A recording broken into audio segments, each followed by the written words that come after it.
Hello, good morning साथियों। Future nursing officer के इस चैनल पर आप सभी लोगों का स्वागत है, हार्दिक अभिनंदन है। दोस्तों, उम्मीद करता हूँ कि आप सब अच्छे होंगे। एग्ज़ाम की जो तैयारी है वो बहुत अच्छी चल रही होगी। एग्ज़ाम बिल्कुल नज़दीक है। एनएचएम का, सीएचओ का, सारे एग्ज़ाम बिल्कुल एक साथ ही होने वाले हैं। तो जो हमारी तैयारी है उसको हम बेहतर बनाने के लिए ज़्यादा से ज़्यादा जो एमसीक्यू वो डील कर रहे हैं, वो मॉडल पेपर के ज़रिए। आप सभी लोगों से मैं बस यही रिक्वेस्ट करूँगा कि जो जो क्वेश्चन मैंने अब तक करवाए हैं, जो जो क्लासें मैंने कंडक्ट करवाई है, वो चाहे सक्सेस पॉइंट की हो, चाहे वो मॉडल्स पेपर्स की हो, उनको आप कंटिन्यू वॉच करें, ताकि ये जो लेटेस्ट पढ़े हुए जो एमसीक्यू वो हमें ज़्यादा याद रहते हैं और एग्जाम में डायरेक्ट क्वेश्चन आपको मिलेंगे, ताकि जो सिलेक्शन है हमारा वो हम श्योर कर सकें। तो रोजाना की तरह आज भी क्लास को स्टार्ट करते हैं इमेज बेस्ड एमसीक्यू के साथ। हमारी क्लास, आज की ये क्लास है जो एक इम्पोर्टेंट क्लास रहने वाली है। इम्पोर्टेंट एमसीक्यू के साथ ये जो क्लास है सीएचओ के एग्जाम में, इसके अंदर से आपको जो इम्पोर्टेंट एमसीक्यू वो मिलेंगे। तो चलिए क्लास को स्टार्ट करते हैं। क्वेश्चन नंबर फर्स्ट हमारा रहेगा, identify the following ECG reading. एक ईसीजी का ग्राफ यहाँ पर दिया हुआ है, ईसीजी की एक रीडिंग दी हुई है, उसको हमें पहचानना है कि ये रीडिंग है, इसमें क्या शो कर रहा है। ऑप्शन ए हमारा रहेगा एसवीटी, बी रहेगा पीवीसी, सी रहेगा वीटी और डी रहेगा वीएफ। तो दोस्तों, ये ईसीजी है जिसके अंदर आपको क्या कुछ दिखाई दे रहा है ये आपको बताना है। एग्जाम के अंदर डायरेक्ट ऐसे इमेज बेस्ड क्वेश्चन आता है। तो इस क्वेश्चन का जो राइट आंसर है वो ऑप्शन ए एसवीटी रहेगा, क्योंकि क्यूआरएस जो वेव है इसके अंदर वो पिक्ड है बिल्कुल ही, पी वेव तो इसके अंदर छोटी है, लेकिन क्यूआरएस जो दिख रहा है वो बहुत ही पीक लेवल पर है। चलते हैं नेक्स्ट क्वेश्चन हमारा important MCQ. Identify the following device. एक डिवाइस आपको शो कर रही है, इस डिवाइस का नाम आपको बताना है। ये जो डिवाइस है इसको पिनार्ड स्टेथोस्कोप के नाम से जानते हैं। ये ऑप्शन बी रहेगा, नियोनेटल स्टेथोस्कोप इसको कहा जाता है, या ऑप्शन सी पीडियाट्रिक स्टेथोस्कोप इसको कहा जाएगा।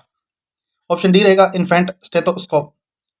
तो ये जो इमेज है इसको पिनार्ड स्टेथोस्कोप के नाम से जानते हैं। ऑप्शन ए हमारा राइट आंसर रहेगा। चलते हैं next question number 3। Identify the following device. एक डिवाइस आपको शो कर रहा हूँ और उसका आपको नाम बताना है। ये वो डिवाइस है, यहाँ पर रीडिंग इसमें शो कर रही है और एक ग्राफ भी इसके साथ निकल रहा है। तो ये जो डिवाइस है इसका नाम पूछा गया है। ऑप्शन ए रहेगा एक्सटर्नल फिटल मॉनिटरिंग मशीन इसको कहा जाता है, या इंटरनल फिटल मॉनिटरिंग मशीन इसको कहा जाएगा, या डिवाइस इसको कहा जाएगा। ऑप्शन सी रहेगा ये एक अल्ट्रासाउंड की मशीन है, यूएसजी मशीन है, या ऑप्शन डी रहेगा लिथो टाइप सी मशीन इसको कहा जाएगा। तो इस क्वेश्चन का राइट आंसर क्या आ जाएगा दोस्तों? ये जो इमेज आपको दिखाई दे रही है ये एक्सटर्नल फिटल मॉनिटरिंग डिवाइस के नाम से इसको जाना जाता है। ऑप्शन ए हमारा राइट आंसर रहेगा। चलते हैं next MCQ, important MCQ, direct exam में मिलने वाला MCQ. Identify the following reflex. Reflex का ये एमसीक्यू है। आपको एक इमेज शो कर रही है जिसके अंदर एक पैर के नीचे किसी नुकीली चीज से जब ऐसे नीचे से ऊपर की ओर ले जाता है तो जो फिंगर्स है वो ऐसे मुड़ जाती है। तो उसको किस रिफ्लेक्स के नाम से जानते हैं? ऑप्शन ए एक नॉर्मल प्लांटर रिफ्लेक्स के नाम से इसको जानेंगे। ऑप्शन बी रहेगा पॉजिटिव बाबिन्स्की रिफ्लेक्स के नाम से इसको कहेंगे। ऑप्शन सी रहेगा नेगेटिव बाबिन्स्की रिफ्लेक्स इसको कहा जाएगा, या ऑप्शन डी रहेगा नन ऑफ दी अबव। तो ये जो रिफ्लेक्स मैं आपको शो कर रहा हूँ इसको हम किस नाम से जानेंगे? ये प्लांटर रिफ्लेक्स इसको कहा जाता है, normal plantar reflex. Option A हमारा राइट आंसर रहेगा। चलते हैं नेक्स्ट एमसीक्यू, क्वेश्चन नंबर 5 आज का। Identify the x-ray finding in the following image. एक एक्सरे की इमेज आपको मैं शो कर रहा हूँ और इस एक्सरे के अंदर क्या फाइंडिंग हमें शो हो रही है आपको बताना है। तो ये इमेज आप ध्यान से देखिए। इस इमेज के अंदर आपको जो राइट साइड का लंग्स है उसके नीचे पूरा व्हाइट कलर का दिखाई दे रहा है कि उसके अंदर कुछ भर गया है, फ्लूइड वगैरह कुछ हो सकता है या कुछ भी। तो उसको हम किस नाम से जानेंगे कि ये क्या कंडीशन है? एक्सरे के अंदर अगर ये कंडीशन आ रही है तो उसको प्लूरल इन्फ्यूजन के नाम से जानेंगे। ऑप्शन बी रहेगा ये ट्यूबरक्लोसिस है, ऑप्शन सी रहेगा आरडीएस रेस्पिरेटरी डिस्ट्रेस सिंड्रोम है, या ऑप्शन डी रहेगा ये अस्थमा की कंडीशन है। तो इसका ऑप्शन ए हमारा राइट आंसर जाएगा। ये प्लूरल इन्फ्यूजन की कंडीशन होती है, उसके अंदर ये जो कंडीशन है इसके अंदर लंग्स का जो निचला हिस्सा है पूरा इसके अंदर जैसे फ्लूइड वगैरह अकोमोडेशन वगैरह हो जाता है, तो इसको ये व्हाइट कलर का उसमें जो होता है एक्सरे के अंदर। क्वेश्चन नंबर 6 आज के लिए important MCQ. Identify the following chart. एक चार्ट आपको दिखाया गया है जिसके अंदर कुछ नंबर्स राइट डाउन किए गए हैं और डॉट डॉट डॉट डॉट उसके अंदर लगाया गया है अलग अलग कलर से, उस नंबरों को पहचान करना है हमें। तो ये जो चार्ट है, इस चार्ट को किस नाम से जानते हैं और ये यूज किया जाता है कहाँ पर? ऑप्शन ए रहेगा इशिरा चार्ट, इसको कहा जाता है। ऑप्शन बी रहेगा स्नेलन चार्ट, इसको कहा जाता है। ऑप्शन सी रहेगा विजुअल चार्ट, इसको कहा जाता है। और ऑप्शन डी रहेगा नन ऑफ द अबव, ये जो सभी इनमें से कुछ भी नहीं है। तो ये जो चार्ट है इसको इशिरा चार्ट के नाम से जाना जाता है। और आई का जब विजन चेक किया जाता है, आई जब टेस्ट की आई विजन टेस्ट किया जाता है तो उसके अंदर इसका यूज किया जाता है। ये एक इंपॉर्टेंट एमसीक्यू है। क्वेश्चन नंबर 7 आज का, आइडेंटिफाई द फॉलोइंग डिवाइस। एक डिवाइस आपको शो कर रही है और ये जो डिवाइस आपको शो कर रही है इसका नाम बताना है हमें कि ये डिवाइस क्या चीज है। इस पर लिखा हुआ है कि राइट प्लूरल, और रीडिंग दी हुई है। इसके अंदर 3 अलग अलग ऐसे मीटर्स उसमें लगाए हुए हैं, रीडिंग उस पर लिखी हुई है। ठीक है, तो ये जो डिवाइस है इसको इसका क्या नाम है ये हमें बताना है। ऑप्शन ए रहेगा ये चेस्ट ट्यूब ड्रेनेज सिस्टम है। ऑप्शन बी रहेगा एब्डोमिनल पैरासेंटेसिस का ये सिस्टम है। या ऑप्शन सी रहेगा थोरासेंटेसिस इसको कहा जाता है। या ऑप्शन डी रहेगा एब्डोमिनल टेपिंग इसको कहा जाएगा। तो दोस्तों ये जो क्वेश्चन है, एब्डोमिनल पैरासेंटेसिस का मतलब तो डायरेक्ट यही रहेगा कि हम वहां से फ्लूइड निकाल रहे हैं। थोरासेंटेसिस का मतलब हम चेस्ट से निकाल रहे हैं। और एब्डोमिनल टेपिंग टेपिंग का मतलब डायरेक्ट फ्लूइड वहां से निकालना होता है टेप करके। तो ये सभी नए होकर के ऑप्शन ए हमारा जो चेस्ट ट्यूब ड्रेनेज जो सिस्टम है, इसका जो राइट आंसर रहेगा वो रहेगा चेस्ट ड्रेनेज ट्यूब सिस्टम।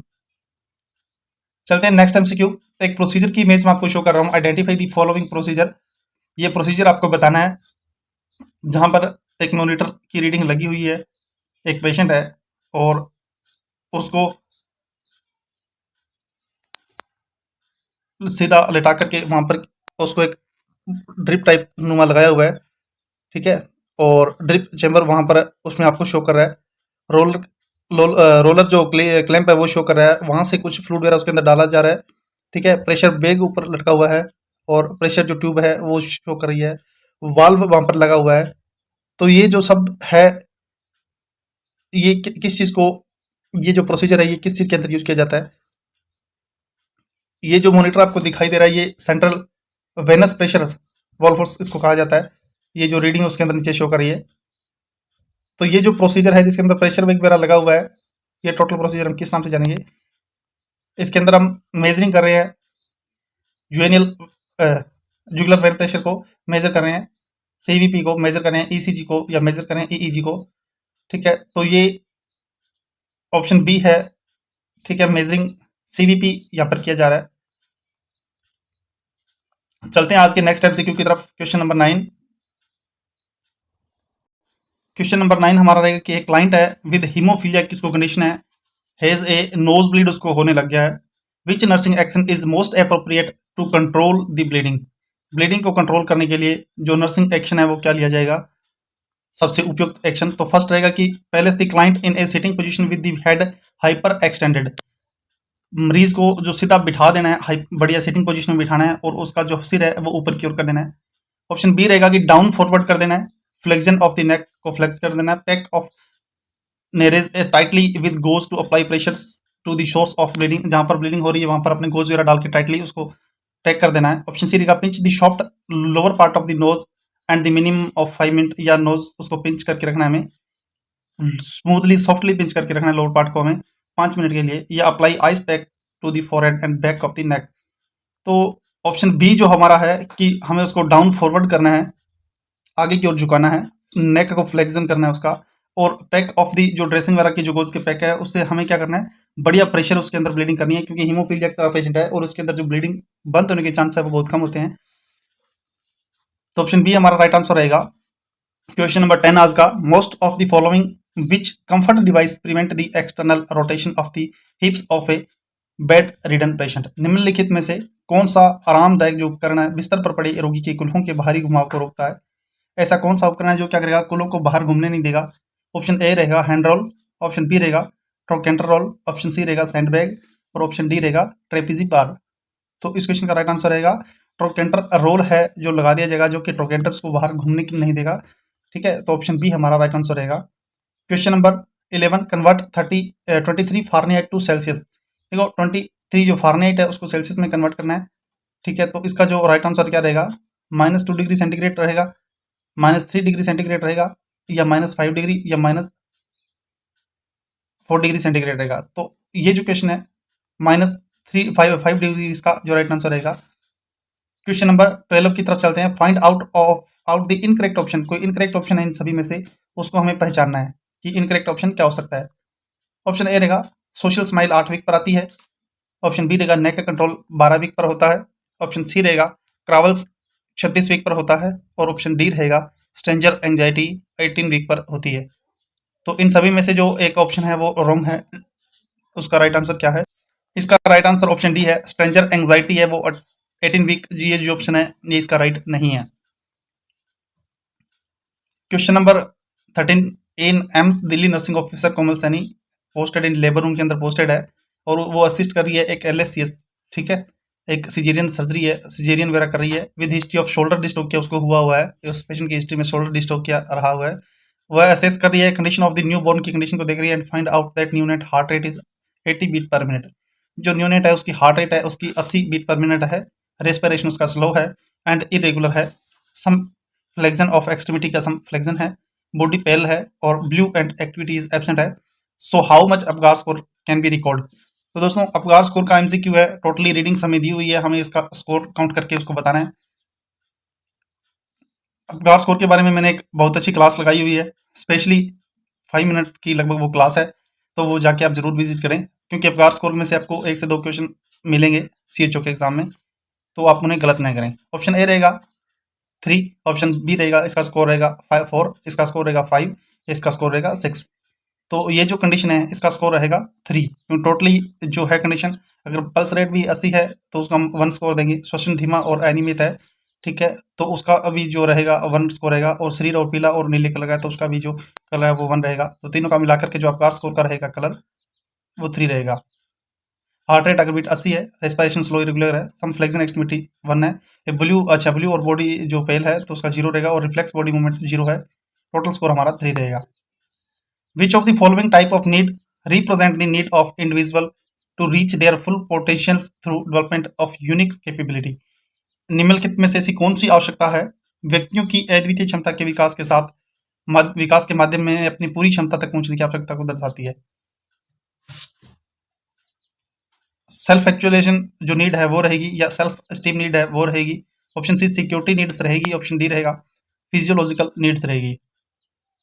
तो जो सेल्फ एक्चुअलेशन नीड है वो रहेगी निम्नलिखित में से कौन सी आवश्यकता है? जो सेल्फ एक्चुअलेशन है, व्यक्तियों की ऐसी क्षमता होती है, ऐसी पावर है, उसके विकास के माध्यम से क्या करता है, जब पेशेंट जब जो होता है व्यक्ति खुद होता है, तो सेल्फ एक्चुअलेशन अगर है उसको है तो वो क्या करता है, भी अपनी जो आवश्यकताएं हैं उनको पूरा करने तक की इच्छा वो रखता है, उनको वहां तक पहुंचने की वो इच्छा रखता है।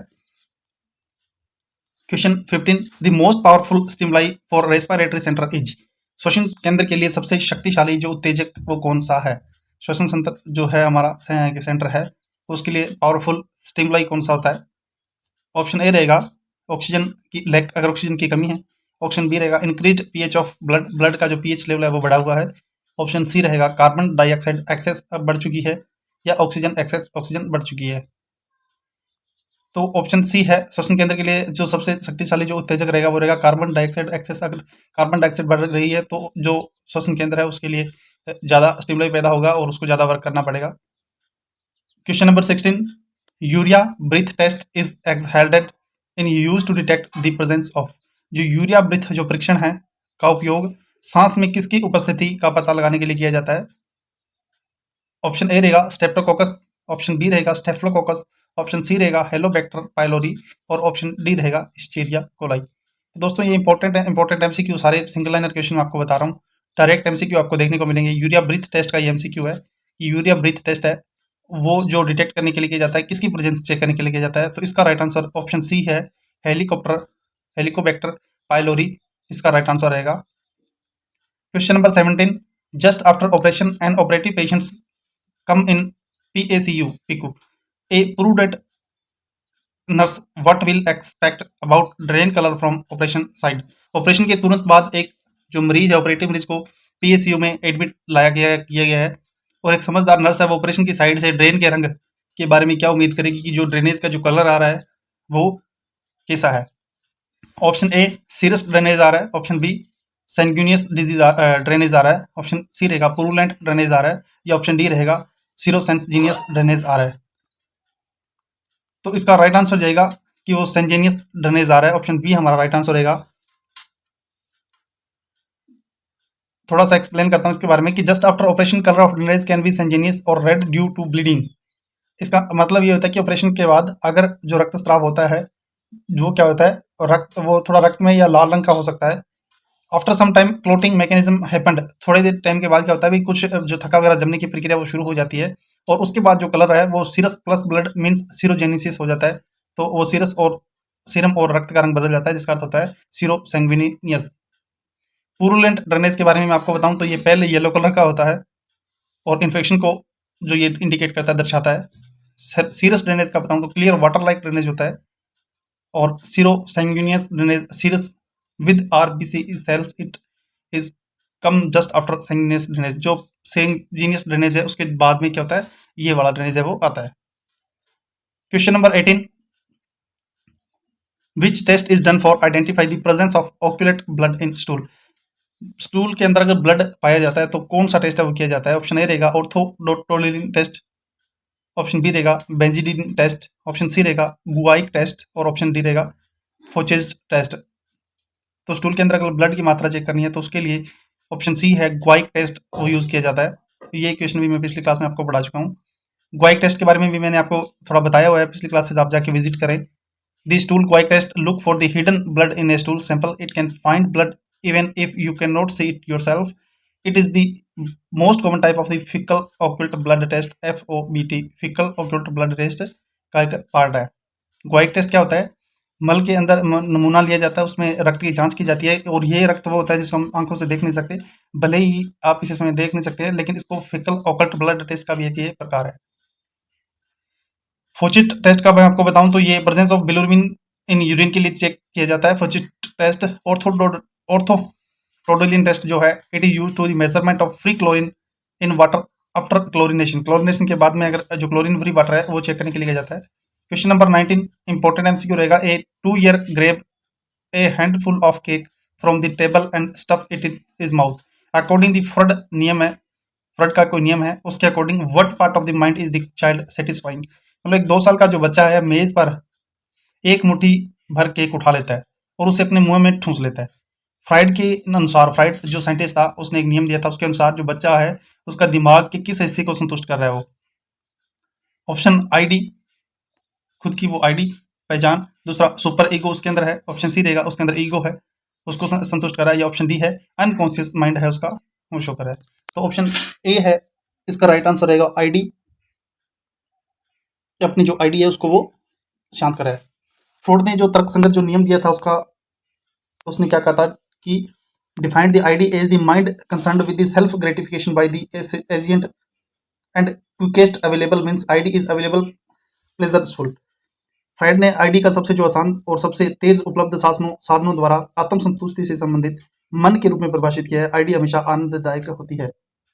ये फ्राइड के अनुसार जो नियम था उसने बताया था। क्वेश्चन नंबर 20 होता है, a nurse is write the following outcome.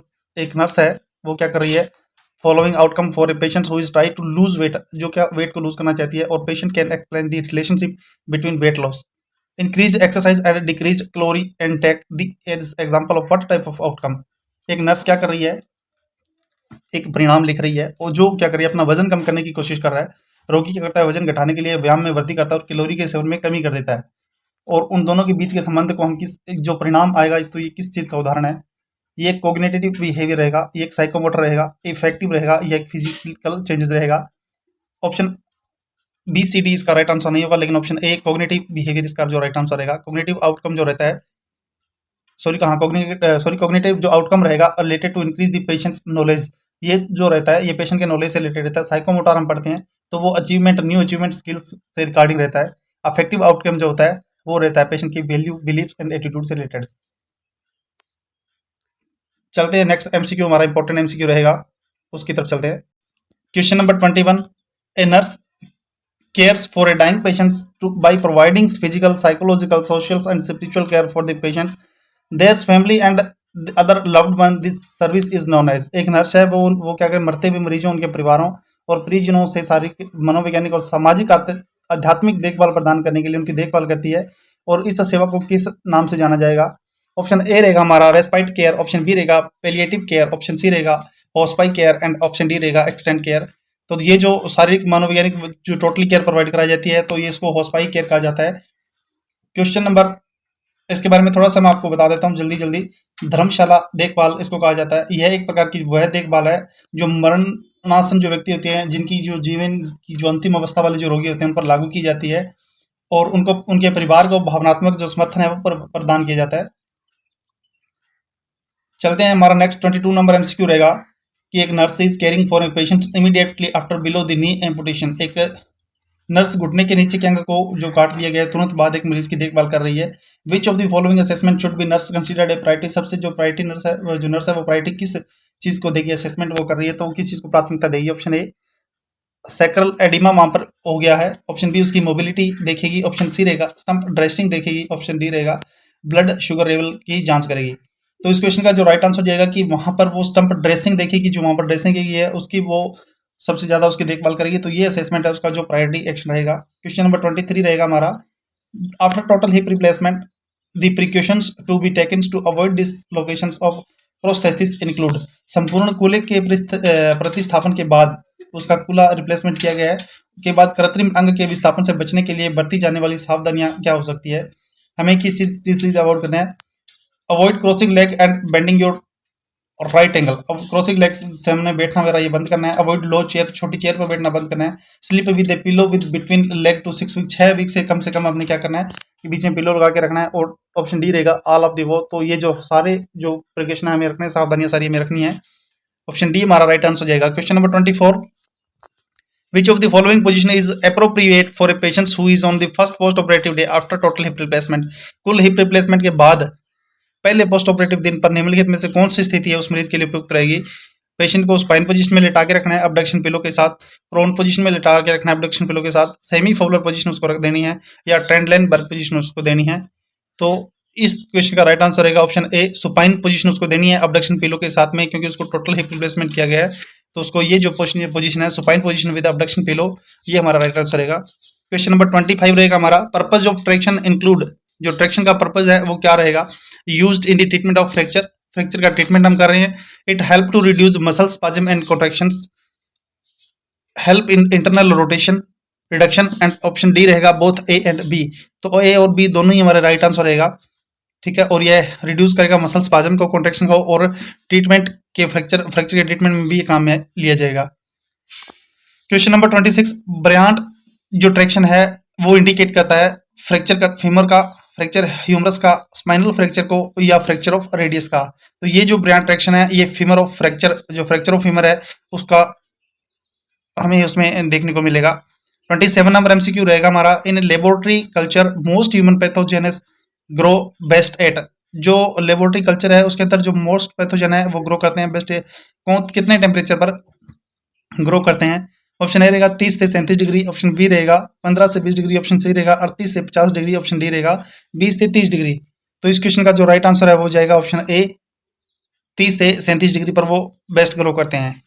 Next important MCQ, single liner MCQ, exam के इंपॉर्टेंट वे से डायरेक्ट आने वाला MCQ, the most unreliable method of sterilisation. Unreliable अविश्वसनीय जो विधि है स्टरलाइजेशन की वो कौन सी रहेगी? ऑप्शन ए रहेगा सनलाइट, ऑप्शन बी रहेगा हीटिंग, ऑप्शन सी रहेगा ड्राई हीटिंग, और ऑप्शन बी रहेगा ड्राइंग, ऑप्शन डी रहेगा फिल्ट्रेशन। तो ऑप्शन ए है हमारा सनलाइट है, इसका जो मोस्ट है वो अविश्वसनीय विधि रहेगी स्टरलाइजेशन की। 29 नंबर एमसीक्यू रहेगा, lethal effect of the moist heat due to. जो लिथल इफेक्ट है मोइस्ड हीट का वो किस कारण होता है? Cutting off a nutrient supply के कारण होता है, डैमेज ऑफ डीएनए के कारण होता है, डीनेचुरेशन ऑफ द प्रोटीन्स के कारण होता है, या टॉक्सिक्स ऑफ माइटोकॉन्ड्रिया के कारण होता है। तो डीनेचुरेशन ऑफ द प्रोटीन्स के कारण है वो क्या होता है? लिथल इफेक्ट पाया जाता है मोइस्ड हीट का। ऑप्शन सी हमारा राइट आंसर रहेगा। क्वेश्चन नंबर 30 देखते हैं, the immunoglobulin found in the mother's breast milk. माँ के स्तन के जो दूध के अंदर जो इम्यूनोग्लोबिन पाया जाता है वो कौन सा होता है? क्वेश्चन नंबर ये हमारा 30 है, मोस्ट इंपोर्टेंट एमसीक्यू है, एग्जाम के व्यू से ये क्वेश्चन 100% आएगा कि माँ के स्तन में पाए जाने वाला जो इम्यूनोग्लोबिन है वो कौन सा होता है? ऑप्शन ए रहेगा IgA, ऑप्शन बी रहेगा IgM, ऑप्शन बी रहेगा सी रहेगा IgD, और ऑप्शन ए रहेगा डी रहेगा IgE। तो IgA है वो ब्रेस्ट मिल्क के अंदर पाया जाता है, ये हमारा राइट आंसर रहेगा। क्वेश्चन नंबर 31 देखते हैं। Widal test is performed for identify, Widal test है वो किस चीज को आइडेंटिफाई करने के लिए परफॉर्म किया जाता है? ऑप्शन ए रहेगा क्लोस्ट्रेडियम, ऑप्शन बी रहेगा स्टेफिलोकोकस, ऑप्शन सी रहेगा साल्मोनेला, ऑप्शन बी रहेगा मेनिंजोकोकल। तो इस क्वेश्चन का जो राइट आंसर वो रहेगा ऑप्शन बी, साल्मोनेला को टेस्ट करने के लिए, साल्मोनेला टाइफाइड फीवर के लिए चेक किया जाता है विडाल टेस्ट। तो जो साल्मोनेला टाइफी है उसकी जांच करने के लिए विडाल टेस्ट किया जाता है। क्वेश्चन नंबर 32 देखते हैं। Linea nigra is in pregnancy is due to the stimulation of this hormone. तो जो दोस्तों ओबीजी के जो क्वेश्चन मैंने क्लास डाले हैं उसके अंदर ये जो क्वेश्चन है लाइनिया नाइगेरा वगैरह के जो क्वेश्चन है ये सारे मैंने पढ़ाए हुए हैं। तो आप कम से कम जो टर्मिनोलॉजी की एक क्लास मैंने डाली हुई है वहां पर जाके उन वर्ड का टोटली आपको मीनिंग समझ में आएगा और ये क्वेश्चन आपको ईजी हो जाएंगे। तो वो क्लास आप जरूर जाके विजिट करें, देखें एक बार। तो गर्भावस्था में जो लाइनिया नाइगेरा है वो किस हार्मोन की उत्तेजना के कारण होती है ये पूछा गया है, हार्मोन का नाम पूछा गया है। ऑप्शन ए है ह्यूमन कोरोनिक गोनाडोट्रोपिन हार्मोन रहेगा, ऑप्शन बी प्रोजेस्टेरोन रहेगा, option C human placental lactogen रहेगा, या option D melanocyte stimulating hormone रहता है। तो दोस्तों स्किन के कलर के अंदर चेंजेज होता है तो मेलेनोसाइट स्टिमुलेटिंग जो हार्मोन है ये हमारा राइट आंसर रहेगा, ऑप्शन डी। क्वेश्चन नंबर 33 हम देखते हैं। Keeping patients personal and medical information private means, मरीजों की व्यक्तिगत और चिकित्सकीय जानकारी को निजी रखने का क्या मतलब होता है? उसको हम अकाउंटेबिलिटी के नाम से जानेंगे, यूनिटी के नाम से जानेंगे, या कॉन्फिडेंटियलिटी के नाम से इसको कहा जाएगा, या राइट डी रहेगा हमारा फ्लेक्सिबिलिटी का ऑप्शन हमारे पास रहता है। तो इस तरह जो मरीजों की जो प्राइवेसी वगैरह को रखा जाता है उसको कॉन्फिडेंटली के नाम से जाना जाता है, ऑप्शन सी हमारा राइट आंसर रहेगा। क्वेश्चन नंबर 34 की तरफ चलते हैं। Age related hearing loss is known as, उम्र के हिसाब से अगर जो सुनना वगैरह कम हो जाता है या लॉस होता है हियरिंग का उसको किस नाम से जानते हैं? ये हमारा single liner one important MCQ में से ऑप्शन ए रहेगा ओस्टोस्क्लेरोसिस उसको कहा जाएगा, ऑप्शन बी इसको प्रेसबायोक्यूसिस उसको कहा जाएगा, ऑप्शन सी ओटाइटिस मीडिया उसको कहा जाएगा, या ऑप्शन डी है प्रेसबायोपिया उसको कहा जाएगा। तो क्वेश्चन जो है एज के साथ में जो सुनना कम हो जाता है उसको हम प्रेसबायोक्यूसिस, ऑप्शन बी हमारा राइट आंसर रहेगा, के नाम से जानते हैं। प्रेसबायोपिया कहते हैं इट इज विजन लॉस होता है एज के अकॉर्डिंग। ओटोस्क्लेरोसिस का मतलब होता है रीग्रोथ होती है ईयर ऑसिकल्स की, और ओटाइटिस मीडिया का मतलब होता है inflammation of the middle ear, middle ear की इन्फ्लामेशन को हम क्या कहेंगे? ओटाइटिस मीडिया के नाम से जानेंगे। क्वेश्चन नंबर 35 की तरफ आपको लेके चलता हूं। The rural health scheme was based on the recommendation of which committee, जो रूरल हेल्थ स्कीम है वो कौन सी कमेटी ने रिकमेंड की थी? ऑप्शन ए रहेगा श्रीवास्तव कमेटी, ऑप्शन बी रहेगा बोर कमेटी, ऑप्शन सी रहेगा करतार सिंह कमेटी, और ऑप्शन डी रहेगा चट्ठा कमेटी। तो दोस्तों श्रीवास्तव कमेटी ने रूरल हेल्थ मिशन है उसका रिकमेंडेशन किया था, ऑप्शन ए हमारा राइट आंसर जाएगा। Question number 36 in which condition distal pulse is preferred rather than apical pulse, किस स्थिति में जो शीर्षस्थ जो नाड़ी होती है डिस्टल पल्स है उसको प्रेफर किया जाता है, एपिकल पल्स की दूरस्थ नाड़ी को प्राथमिकता दी जाती है, मतलब जो एपिकल पल्स को न देख करके डिस्टल पल्स को देखा जाता है। अगर एरिथमिया की कंडीशन है, शोक की कंडीशन है, हाइपरटेंशन की कंडीशन है, या हार्ट ब्लॉक की कंडीशन है, तो ऑप्शन बी है। अगर शोक की कंडीशन है तो हम वो जो है डिस्टल पल्स को चेक करेंगे, ऑप्शन बी हमारा राइट आंसर रहेगा। क्वेश्चन नंबर 37 की तरफ चलते हैं। डॉक्टर ने ऑर्डर किया है 1000 ml फ्लूइड एनएस के अंदर at flow rate of 125 ml उसको देनी है। How much time it will be complete, जो 125 ml की स्पीड से वो चल रही है, मिलीलीटर प्रति घंटे के हिसाब से वो चल रही है, तो जो टाइम है वो उसका पूछा गया कितना समय लगेगा? 8 घंटे लग जाएंगे, 10 घंटे लगेंगे, 6 घंटे लगेंगे, या 4 घंटे लगेंगे? तो ऑप्शन ए है 8 घंटे इसके अंदर लगेंगे, ऑप्शन ए हमारा राइट आंसर रहेगा। एक डॉक्टर है उसने ऑर्डर किया नर्स को 400 ml फ्लूइड देना है 8 घंटे के अंदर, ड्रॉप फैक्टर उसका 60 है पर मिनट के हिसाब से, तो असाइन करना है nurse will be run this.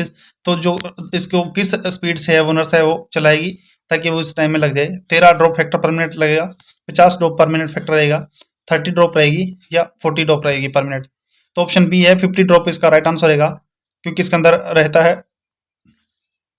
Total जो दिया हुआ हमें रहता है मिलीलीटर का टोटल फ्लूइड होता है, इनटू उसके अंदर हम करते हैं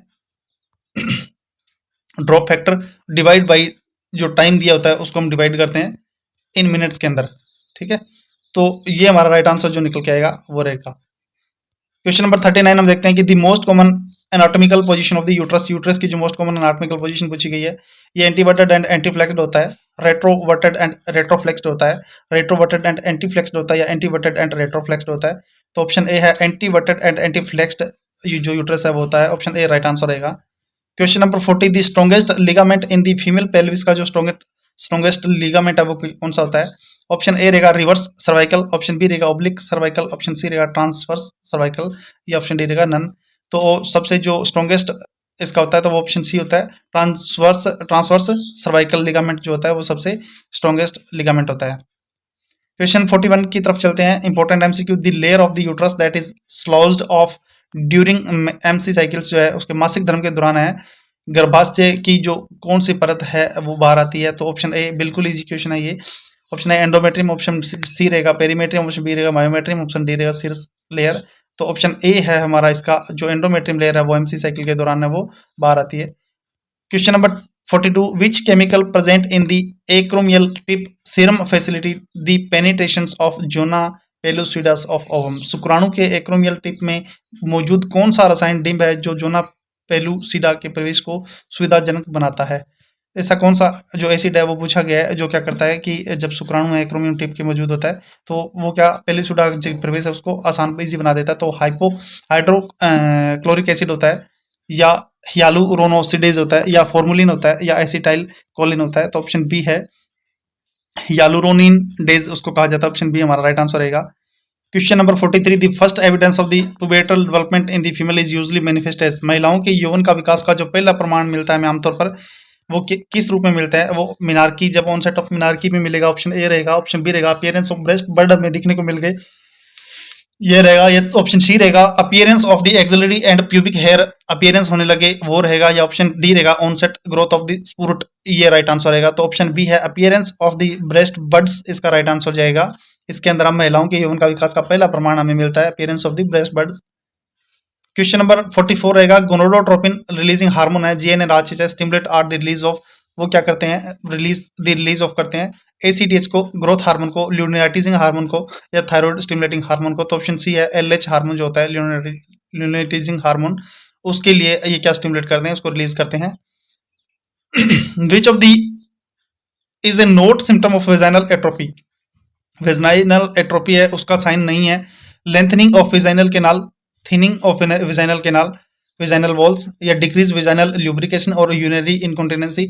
ऑप्शन बी है जो थिनिंग ऑफ वेजाइनल वॉल है, ये है हमारा राइट आंसर रहेगा। जो ये क्या करेगा, ये वेजाइनल एट्रोपी का साइन और सिम्टम नहीं है, ठीक है, thinning of the vaginal walls. Option B हमारा राइट आंसर रहेगा। ऑप्शन 46 है हमारा question number 46, important MCQ, hormone responsible for ovulation, सबसे इंपॉर्टेंट एमसीक्यू है, ओबीसी का सबसे फेवरेट और इंपॉर्टेंट एमसीक्यू। एग्जाम के व्यू से आपको 100 नहीं 200% जो आने वाला एमसीक्यू रहेगा कि hormone responsible for ovulation is FSH, estrogen, LH और प्रोजेस्टेरोन। ये जो चार हार्मोन है इनके अंदर से कौन सा हार्मोन जो प्रेगनेंसी के लिए जिम्मेवार होता है? तो ऑप्शन बी हमारा ल्यूटिनाइजिंग हार्मोन जो एलएच हार्मोन है वो हमारा राइट आंसर रहेगा। क्वेश्चन नंबर 47 देखते हैं कि the hormone responsible for the MS cycles are, जो मेंशन साइकिल है उसके लिए जो कौन सा हार्मोन है?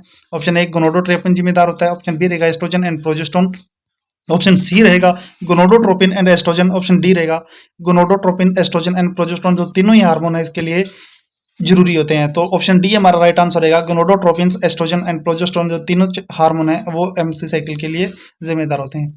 क्वेश्चन नंबर 48 हम देखते हैं, which is the best time to achieve pregnancy, pregnancy achieve करने का जो बेस्ट टाइम होता है वो कौन सा होता है? Midway between the 7th and 8th day of the ovulation, जो ओवुलेशन का मिडवे रहेगा 7 डे से, Midway between 7th and 8th day ovulation का रहेगा। Immediate after starting of the menses, उसके स्टार्टिंग की जस्ट इमीडिएट रहेगा। 14 days after the beginning of the period, 14 दिन बाद रहेगा जब पीरियड स्टार्ट होने के, और 7 डेज बिफोर रहेगा, पहले रहेगा नेक्स्ट पीरियड के एक्सपेक्टेड। तो ऑप्शन सी है 14 days after the beginning of the period, तो ये राइट आंसर हमारा जाएगा क्वेश्चन नंबर 48 का option number C. Question number 49 हम देखते हैं कि site of fertilisation in female reproductive system is, जो फर्टिलाइजेशन की साइट है रिप्रोडक्टिव सिस्टम के अंदर वो कौन सी होती है? ओवेरी के अंदर फर्टिलाइजेशन होता है, सर्विक्स के अंदर होता है, यूट्रस के अंदर होता है, या फेलोपियन ट्यूब के अंदर होता है?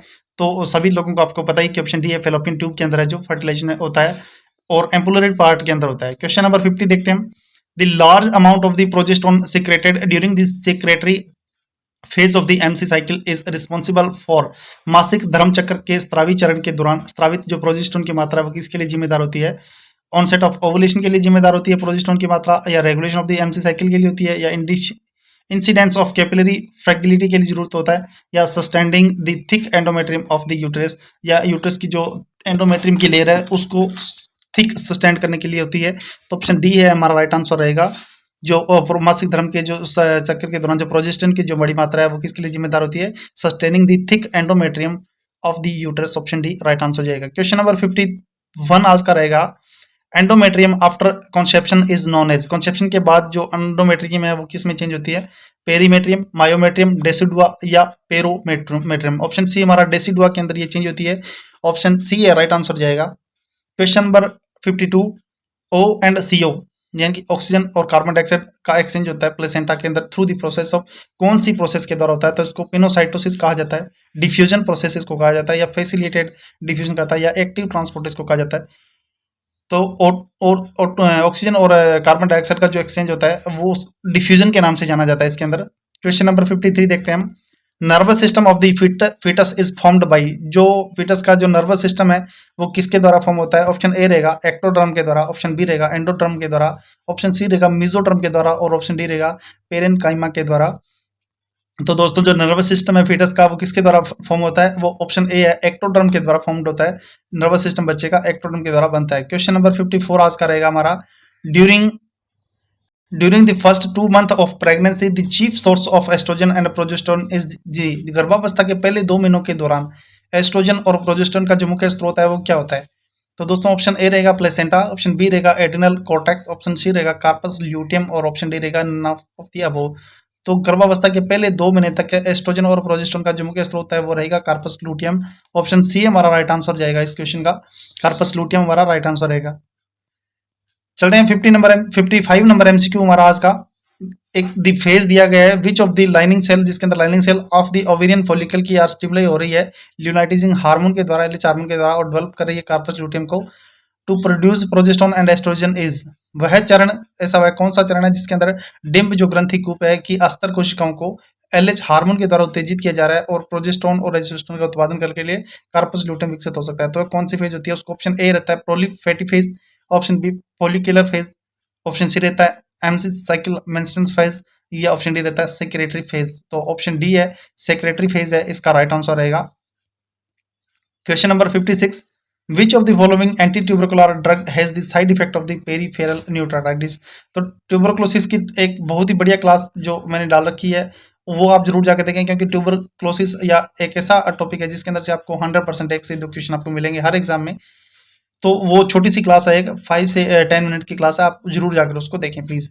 निम्नलिखित में से ऐसी कौन सी एंटी ट्यूबरकुलर ड्रग है जिसका पेरिथिया न्यूक्लियोटाइटिस के जैसा दुष्प्रभाव उसका होता है? तो ऑप्शन ए रहेगा रिफाम्पिसिन, ऑप्शन बी रहेगा एथेम्बिटोल, ऑप्शन सी रहेगा आइसोनियाजाइड, और ऑप्शन डी रहेगा पायराजिनामाइड। तो ऑप्शन सी है आइसोनियाजाइड है जो क्या न्यूक्लियोटाइटिस है वो कोज करती है, उसका जो जैसा दुष्प्रभाव रहेगा उसका रहेगा आइसोनियाजाइड, हमारा राइट आंसर जाएगा। ठीक है, trick for isoniazid side effect का अगर हम देखते हैं, IPHN इसको कहा जाता है, इंडियन पब्लिक हेल्थ नर्स इसको कहा जाता है। आई का मतलब होता है आइसोनियाजाइड, पी का मतलब पेरिफेरल न्यूक्लियोटाइडिस, H4 होता है हिपेटोटॉक्सिक, और N4 होता है न्यूरोटॉक्सिक। तो ये इसकी एक ट्रिक भी इसके अंदर हम यूज कर सकते हैं। क्वेश्चन नंबर 57 हमारा रहेगा, the involuntary loss of urine through an intact urethra as the result of sudden increase in the intra abdominal pressure is called. पेट के अंदर दबाव में अचानक वृद्धि हो रही है, परिणाम स्वरूप क्या हो रहा है, हमें जो मूत्र मार्ग के माध्यम से हमें मूत्र का अनैच्छिक रिसाव हो रहा है, तो उसको हम क्या क्या कहलाएंगे? ओवरफ्लो इनकॉन्टिनेंसी उसको कहेंगे, स्ट्रेस इनकॉन्टिनेंसी रहेगी, रिफ्लेक्स इनकॉन्टिनेंसी उसको कहेंगे, या अर्जी इनकॉन्टिनेंसी उसको कहा जाएगा। तो ऑप्शन बी है, इसको स्ट्रेस इनकॉन्टिनेंसी कहा जाता है। ये जो कंडीशन है ये स्ट्रेस इनकॉन्टिनेंसी के नाम से जानी जाएगी। अर्जी कॉन्टिनेंसी हम कहेंगे due to involuntary contraction of bladder muscles, overflow के अंदर क्या है due to blockage of the urethra के कारण ये होगी। 58 नंबर एमसीक्यू आज का हमारा रहेगा कि which of the following is an example of hinge joint. Hinge joint जो है उसका एग्जांपल पूछा गया है, जिसका को कब्जा जॉइंट भी कहा जाता है। तो shoulder joint, atlas axis joint, radio carpal joint और एल्बो जॉइंट। तो ऑप्शन डी है एल्बो जॉइंट और नी जॉइंट इसके एग्जांपल होते हैं। तो एल्बो जॉइंट यहाँ पर हमारा ऑप्शन है वो राइट आंसर रहेगा।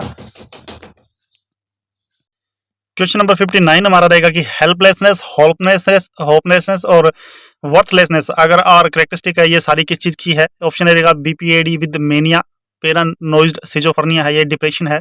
ऑप्शन डी है ये एक्यूट स्ट्रेस डिसऑर्डर है। तो जो ये जो डिप्रेशन की ये कैरेक्टरिस्टिक है हेल्पलेसनेस, होपलेसनेस एंड वर्थलेसनेस। ठीक है, ऑप्शन सी हमारा राइट आंसर रहेगा। चलते हैं नेक्स्ट एमसीक्यू। 60 नंबर एमसीक्यू हमारा रहेगा कि एक 25 साल का ओल्ड वुमेन है और कंप्लेन कर रही है इंटेंस डिप्रेशन मूड है उसका 6 मंथ से लगातार उसको, और इनएबिलिटी कर रही है वो एंजॉय करने के लिए प्रीवियस प्लेजरेबल एक्टिविटी को। वो ये जो सिम्टम है इसको हम किस नाम से जानेंगे ये पूछा गया है। इसको हम एनहेडोनिया कहेंगे, एवोल्यूशन कहेंगे, एपेथी उसको कहा जाएगा, या ए मोटिवेशन उसको कहा जाएगा, तो इसको एनहेडोनिया के नाम से जाना जाता है। ऑप्शन ए हमारा रहेगा। चलते हैं नेक्स्ट एमसीक्यू। दोस्तों आज की क्लास में थोड़ी सी क्विक क्लास करवा रहा हूँ, ताकि शाम के टाइम भी मैं देखता हूँ ये क्लास आपको अलग से डाल दूँ आपको, क्योंकि एग्जाम बिल्कुल नजदीक है। ज़्यादा से ज़्यादा क्वेश्चन हमें अटेम्प्ट करने हैं। ज़्यादा थोड़ा सा एक्सप्लेन अगर मैं करता रहूँगा तो उसमें क्या क्लासेस लंबी ज़्यादा चलेगी। तो मेरा यही मानना है कि क्लासेस को लंबी ना खींच करके ज़्यादा से ज़्यादा क्वेश्चन अब अटेम्प्ट किए जाए। तो the level of anxiety that enhance the individual power of perception is known as, चिंता का वह स्तर जो व्यक्ति की धारणा को शक्ति में बढ़ा देता है, उसे क्या कहा जाता है, शक्ति को बढ़ा देता है। तो उसे हम किस नाम से जाएंगे, उसको माइल्ड के नाम से कहेंगे, उसको पैनिक कहा जाएगा, उसको मॉडरेट कहा जाएगा, या वो सीवियर का कंडीशन रहेगा तो उसको माइल्ड की कंडीशन कहा जाती है। माइल्ड लेवल की जो एंजाइटी होती है उसको कहा जाता है। ऑप्शन ए हमारा राइट आंसर रहेगा। क्वेश्चन नंबर 22 रहेगा कि according to ethical principles and legal aspect of the nurse keeping the client personal and medical information private is term, ठीक है। नर्सों के सिद्धांतिक, नैतिक सिद्धांत और कानूनी पहलुओं के अनुसार ग्राहकों के व्यक्तिगत चिकित्सा जानकारी को निजी रखना क्या कहलाता है। ऑप्शन ए रहेगा हमारा अकाउंटेबिलिटी। ये क्वेश्चन अभी थोड़ी देर पहले ही रिपीट हुआ है। बी रहेगा कॉन्फिडेंटली, ऑप्शन सी रहेगा फ्लेक्सिबिलिटी, ऑप्शन डी रहेगा डेलीगेशन। तो कॉन्फिडेंटली इसको कहा जाता है, ऑप्शन बी हमारा राइट आंसर रहेगा। चलते हैं नेक्स्ट एमसीक्यू की तरफ। क्वेश्चन नंबर 63 रहेगा हमारा। इनकरेक्ट ऑप्शन को हमें फाइंड करना है कि प्रेसिडेंट ऑफ आईसीएन, इसको एनएटी कैंडी के नाम, एनएटी कैंडी है।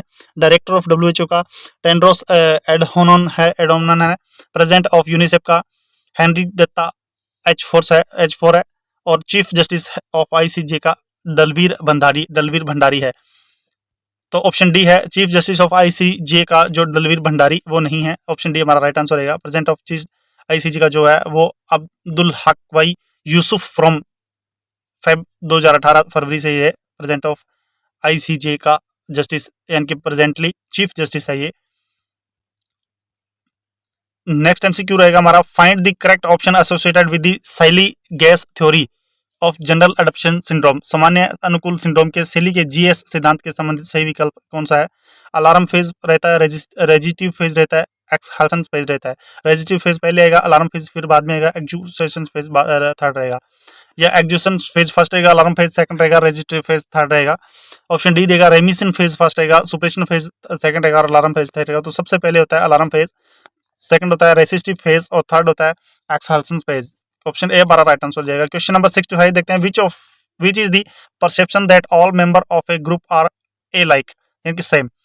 ऐसा कौन सा परसेप्शन है जिसके अंदर सब मतलब जो मेंबर है ग्रुप के वो एक जैसे दिखाई देते हैं। तो उसको स्टेरियोटाइपिंग कहा जाता है, उसको एथेनोसेंट्रिज्म कहा जाता है, उसको मेंटरशिप कहा जाता है, उसको प्रीजुडाइज कहा जाता है। तो ऑप्शन ए है, इसको स्टेरियोटाइपिंग कहा जाता है। ऑप्शन ए राइट आंसर हो जाएगा। स्टेरियो का मतलब यही होता है कि रूढ़िबद्धता, यानी कि एक ऐसी धारणा होती है, perception. Stereotyping is the perception that all member of a group are alike, मतलब सभी तरह समान माना जाता है। और in which individual believe that all group member behaviour is similar like as friends group, ये एक फ्रेंड ग्रुप की तरह होता है और सभी मेंबर को एक समान माना जाता है और सभी को समान वो अधिकार है वो दिया जाता है।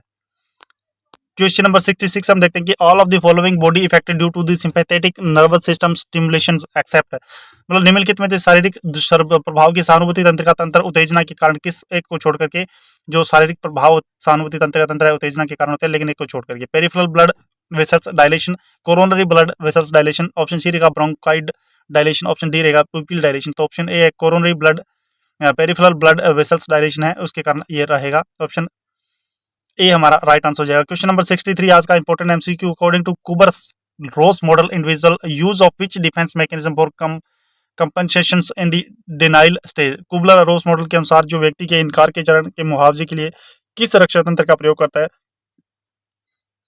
तो वो इंटेलेक्चुअलिज्म करेगा, सुप्रेशन करेगा, रिप्रेजेंट करेगा, या रिएक्शंस फॉर्मेशन करेगा। तो ऑप्शन ए हमारा है इंटेलेक्चुअलिज्म करेगा वो, ऑप्शन ए हमारा राइट आंसर हो जाएगा। क्वेश्चन नंबर 68 का हम देखते हैं कि which of the following is a paired correctly with the description about skeletal fracture, skeletal fracture के रिगार्डिंग ये क्वेश्चन आया है। तो कंकाल जो फ्रैक्चर है उसके कारण ये सही ढंग से जोड़ा गया। तो ए एवोल्यूशन फ्रैक्चर किसको कहा जाता है, एक ग्रीन स्टिक फ्रैक्चर ये होता है, और एक कंप्लीट फ्रैक्चर होता है, ये एक पैथोलॉजिकल फ्रैक्चर होता है। तो ऑप्शन बी हमारा, मैं आपको बता देता हूँ थोड़ा सा, एक ग्रीन स्टिक फ्रैक्चर है, this bend to the bone not lead to a fracture, ठीक है। दिस बेंड, ये इसके अंदर बेंड आ जाता है लेकिन हड्डी नहीं टूटती है। तो ऑप्शन बी हमारा इसका राइट आंसर हो जाएगा। क्वेश्चन नंबर 69 हम देखते हैं कि period when chronic illness is control and sign and symptom are reduce और नोट ऑब्विसिव इन कॉल्ड, वह अवधि जिस जब दीर्घकालिक बीमारी है वो नियंत्रित हो जाती है तथा संकेत और लक्षण कम हो जाते हैं, स्पष्ट नहीं होते, उसे क्या कहते हैं? तो उसको एक्स एरिबेशन कहा जाता है, उसको रेमिशन कहा जाता है, उसको रिप्रेशन कहा जाता है, उसको सुप्रेशन कहा जाता है। तो वो रेमिशन नाम की कंडीशन होती है। उसके अंदर क्या होता है कि जो बीमारी है जो लंबे समय से चली आ रही है, उसके जो लक्षण और संकेत है वो कम हो जाते हैं, स्पष्ट नहीं होते, उसको रेमिशंस के नाम से जाना जाए। क्वेश्चन नंबर 70 आज का रहेगा, exercise and avoid smoking is which is level of prevention. Exercise हम कर रहे हैं, स्मोकिंग को अवॉइड कर रहे हैं, तो ये कौन से लेवल का प्रिवेंशन रहेगा? तो ये ऑप्शन ए primary level, secondary level, third tertiary level या प्रीमोडियल प्रिवेंशन रहेगा। तो जो एक्सरसाइज और स्मोकिंग से हम अवॉइड कर रहे हैं, ये ए प्राइमरी प्रिवेंशन हमारा रहेगा। क्वेश्चन नंबर 71 हम चलते हैं, the major neurotransmitters involve in the occurrence of obsessive compulsive disorder. Obsessive compulsive disorder है, उसका ये क्वेश्चन आया है। तो जो जुनूनी बाध्यकारी विकास की जो घटना है में प्रमुख शामिल न्यूरोट्रांसमीटर कौन सा होता है, ये पूछा गया। ऑप्शन ए रहेगा डोपामाइन, ऑप्शन बी रहेगा एसिटाइलकोलिन, ऑप्शन सी रहेगा एपिनेफ्रिन, ऑप्शन डी रहेगा सीरोटोनिन। तो ऑप्शन डी है सीरोटोनिन, इसका जो राइट आंसर हो जाएगा सीरोटोनिन। चलते हैं नेक्स्ट एमसीक्यू 72 नंबर एमसीक्यू है, OCD obsessive compulsive disorder is the best managed with which of the following psychotherapy. कौन सी साइकोथेरेपी है जिसके द्वारा ओबीसीडी का जो ट्रीटमेंट है वो बेस्ट किया जा सकता है? ऑप्शन ए रहेगा psychodynamic psychotherapy, option B रहेगा इंटरपर्सनल साइकोथेरेपी, ऑप्शन सी रहेगा कॉग्निटिव बिहेवियर थेरेपी और ऑप्शन डी रहेगा सपोर्टिव साइकोथेरेपी। तो ऑप्शन सी है कॉग्निटिव बिहेवियर थेरेपी है ओसीडी का जो ट्रीटमेंट के अंदर काम मिल जाती है। ऑप्शन सी राइट आंसर हो जाएगा। क्वेश्चन नंबर 73 हम देखते हैं कि एक कंडीशन दी गई है, इसके अंदर thought enter to which mind of the person though he does not want to think about them it is known as. मतलब ऐसी कोई स्थिति है मृत की जिसके अंदर व्यक्ति के मन में विचार आते हैं यदि वह उनके बारे में सोचना भी नहीं चाहता, उसे क्या कहते हैं? मतलब हम जिस बारे में सोचना नहीं चाहते फिर भी हमारे मन में वो विचार आते हैं, उसको हम ओवेशन कहेंगे, डेल्यूजन कहेंगे, रीग्रेशन कहेंगे या सुप्रेशन कहेंगे। तो ये इस तरह के जो विचार आते हैं उनको हम डेल्यूजन्स के नाम से जानते हैं। 74 नंबर इंपोर्टेंट एमसीक्यू रहेगा, प्लास्टर ऑफ पेरिस का ये जो एमसीक्यू है, ये केमिकली किससे बना होता है? कैल्शियम कार्बोनेट से बना होता है, कैल्शियम सल्फेट से बना होता है, कैल्शियम फॉस्फेट से बना होता है या कैल्शियम मैग्नेट से बना होता है? तो इसका जो राइट आंसर हो जाएगा पीओपी का रिगार्डिंग, तो पीओपी के रिगार्डिंग क्वेश्चन रहेगा तुम्हारा, ऑप्शन बी है कैल्शियम सल्फेट हमारा राइट आंसर हो जाएगा। चलते हैं नेक्स्ट एमसीक्यू 75 नंबर आज का एमसीक्यू हमारा रहेगा कि all of the following statement are correct about digoxin. Digoxin के बारे में एक क्वेश्चन आया, डिगोक्सिन एक इंपॉर्टेंट ड्रग्स है जिसके बारे में क्वेश्चन आया, एक्सेप्ट का ये क्वेश्चन है। तो it is positive in inotropic और नेगेटिव क्रोनोट्रोपिक इफेक्ट ये देती है, या withhold the drug if the pulse rate is less than 60 beat per minute है तो इसको विद होल्ड कर देना है। Toxicity can occur more easily in the presence of hypokalaemia, ये भी इसका रहेगा। और the positive inotropic effect will be decrease urine, option D है ये हमारा राइट आंसर हो जाएगा, क्योंकि ये एक्सेप्ट का क्वेश्चन है, क्योंकि ये जो डिगोक्सिन है ये क्या करेगी, ये यूरिन आउटपुट को डिक्रीज नहीं करेगी, उसको इंक्रीज करेगी। तो ऑप्शन डी हमारा राइट आंसर हो जाएगा। क्वेश्चन नंबर 76 है, which of the following electrolyte value can potentials digoxin toxicity. निम्न में से कौन सा इलेक्ट्रोलाइट है वो डिगोक्सिन की विषाक्तता को बढ़ा सकता है? ऑप्शन ए रहेगा हाइपोकैलेमिया, ऑप्शन बी रहेगा हाइपरकैलेमिया, ऑप्शन सी रहेगा हाइपोकैलेसीमिया और ऑप्शन डी रहेगा हाइपरकैलेसीमिया। तो ऑप्शन ए है हाइपोकैलेमिया है, जो क्या करेगा कि डिगोक्सिन है उसकी जो टॉक्सिसिटी है उसको बढ़ा देता है, तो हाइपोकैलेमिया की कंडीशन रहती है। 77 नंबर आज का एमसीक्यू हमारा रहेगा कि which among the following need to be monitored before administrating digoxin. Digoxin देने से पहले हमें जो किसकी कौन सी पल्स है वो देख लेनी चाहिए, कौन सी चीज़ हमें वो नोट डाउन करनी होती है। ऑप्शन ए रहता है एपिकल पल्स हमें चेक करनी चाहिए, ऑप्शन बी रहता है पल्स डेफिसिट हमें चेक करना चाहिए, ऑप्शन सी रहता है रेडियल पल्स को चेक करना जरूरी होता है, या ऑप्शन डी रहेगा पल्स प्रेशर चेक करना बहुत ज़्यादा जरूरी होता है। तो डिगोक्सिन देने से पहले एपिकल पल्स को चेक किया जाता है, ऑप्शन ए हमारा राइट आंसर रहेगा। चलते हैं 78 number MCQ, what administration administrating single arrest to adult CPR, what is the breath to compression ratio. मतलब एकल बचाव करता वयस्क व्यक्ति है सीपीआर दे रहा है तो श्वासन और संपीड़न का जो अनुपात क्या रहता है? अभी जो सीपीआर देने वाला बंदा है वो सिंगल बंदा है सीपीआर देने वाला, तो 2 ब्रीथ देगा एवरी 30 कंप्रेशन के बाद में, या 1 ब्रीथ देगा एवरी 30 कंप्रेशन के बाद में, 1 ब्रीथ करेगा या 15 कंप्रेशन के बाद में, या 2 ब्रीथ देगा वो 15 के बाद में। तो इसका जो रेशियो होता है वो 2 ब्रीथ होता है एवरी कंप्रेशन एवरी 30 कंप्रेशन के बाद। ऑप्शन इसका ए है वो राइट आंसर हो जाएगा। तो दोस्तों ये थी आज की हमारी इंपॉर्टेंट एमसीक्यूज की मॉडल पेपर की 5th क्लास। मिलते हैं इसी तरह की इंपॉर्टेंट क्वेश्चन के साथ एक नेक्स्ट क्लास में। तब तक के लिए आप सभी लोगों से एक बार फिर से रिक्वेस्ट करूंगा कि प्लीज़ चैनल को लाइक करें, क्लास को अपने दोस्तों तक शेयर करें और चैनल को सब्सक्राइब करें। तब तक के लिए जय हिंद, जय भारत,